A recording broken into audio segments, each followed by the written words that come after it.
The air in Charlotte feels different today because the era of patience has officially come to an end for several familiar faces on our roster. As a longtime insider watching this team grind through seasons without a winning record since 2017, I can tell you that Dan Morgan is not playing games anymore. The recent draft class has sent a clear message to the locker room: perform now or pack your bags. If you love this team like I do, you need to subscribe and stay updated now. Xavier Legette is currently standing at a crossroads that many first-round picks hope to avoid so early in their professional careers. After being the final pick of the first round in 2024, the former South Carolina star was expected to be the explosive answer this offense desperately needed. However, the reality of the situation has been far more complicated for the young wideout. While he has shown flashes of his high-end potential across 25 starts, the production simply has not matched the draft pedigree. With only 7 touchdowns and a catch percentage that has left fans scratching their heads, his seat is getting remarkably warm. General Manager Dan Morgan has proven that he isn't afraid to pivot quickly if the results aren't there on the field. This is why the front office decided to bring in Chris Brazeltech, a big play artist from the University of Tennessee, to push for those targets. It isn't just the wide receiver room feeling the heat, though.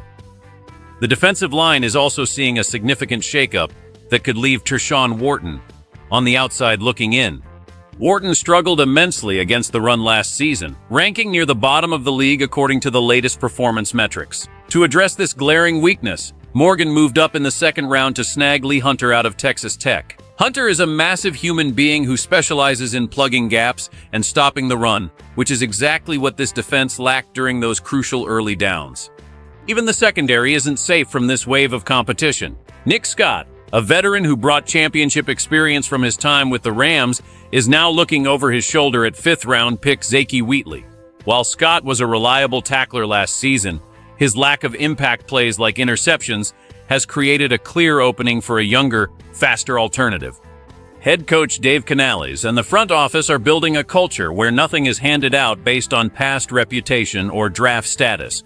This is a complete overhaul of the depth chart, and the veterans are finding out that their starting spots are no longer guaranteed as the team prepares for training camp. The situation surrounding the wide receiver position is particularly fascinating because it reflects the broader philosophy shift within the organization.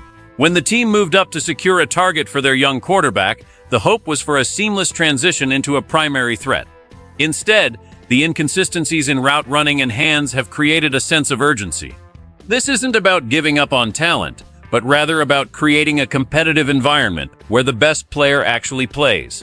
The addition of a new vertical threat from the SEC adds a layer of complexity to the rotation that we haven't seen in years.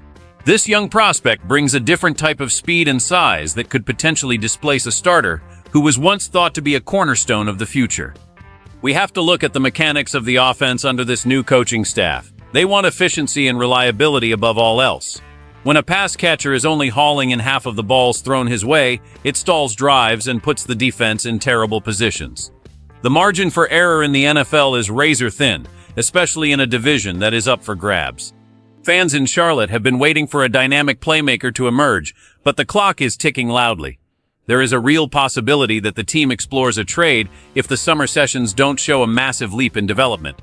It is a tough business, but winning requires tough decisions.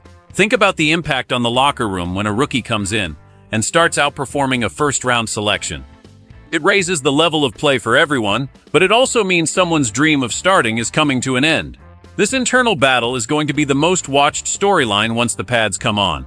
The staff is looking for someone who can consistently win their matchups and provide a safety net for the passing game. If the current starter can't find that consistency, the transition to the new kid on the block could happen much faster than anyone anticipated. It is a high-stakes game of musical chairs where the music is about to stop. Why does all this roster movement matter so much to the average fan who just wants to see some wins on Sunday? The answer is simple. It is all about finding players who can actually help this team win more games right now. For too long, the Panthers have held on to players hoping they would eventually get better, but that strategy has led to a lot of losing seasons. By bringing in these hungry rookies, the team is making sure that every single snap is earned through hard work and production. If the new defensive tackle can stop the run better than the guy who was there last year, the defense will stay off the field longer. That means the team has a better chance of keeping the score low and giving the offense more opportunities to score. It is a direct line from having better players to having more wins in the standings. We have seen what happens when the defense can't get off the field. It wears everyone out and leads to those heartbreaking losses late in the fourth quarter. The same thing applies to the wide receiver room. If a quarterback can't trust his target to catch the ball, the whole offensive plan falls apart. This leads to punts, turnovers, and a lot of frustrated fans in the stands. This year is different because there is actual depth behind the starters for the first time in a while.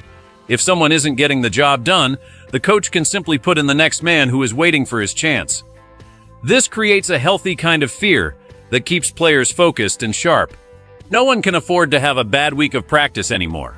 For the fans, this means a more exciting product on the field and a team that is actually moving in the right direction.